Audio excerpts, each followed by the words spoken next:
It's Elizabeth S. Dudley, and I'm known as Betty.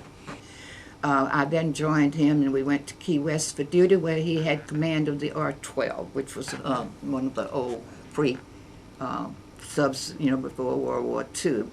And at that time, you never really knew what was going on because we had left behind a friend on the '09, and the '09 sank, and we, of course, were crushed by that because we were very good friends with the exec on that submarine.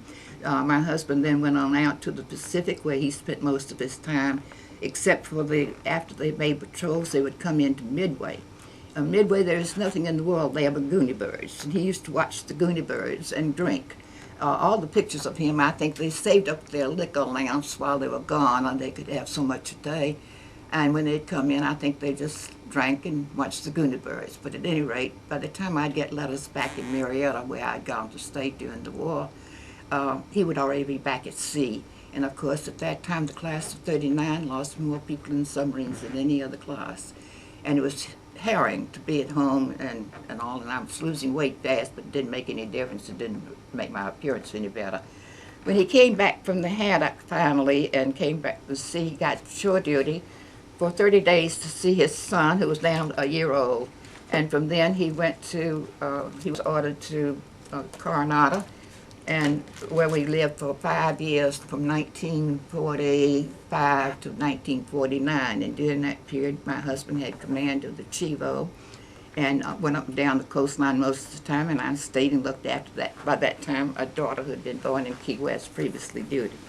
We then lived in Coronado for 5 years, and part of that time was spent in San Diego, not in San Diego, but San Francisco, where it had overhaul. When he came back from that, my husband took the Chivo by ship to Key West. It was the only sub that was ever ordered from the West Coast to the East Coast.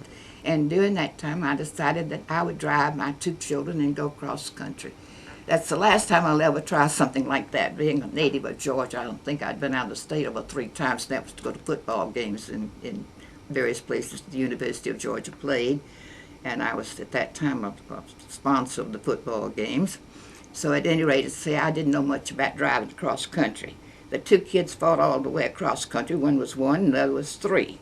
And by the time we got to Key West, by the time we got to Big Springs, Texas, I bailed out, took the kids on the train, took them to Marietta, and I came back and picked up the car. Everybody else had enough sense, all the other wives, to at their husbands to come back and then drive them across the country, but not me.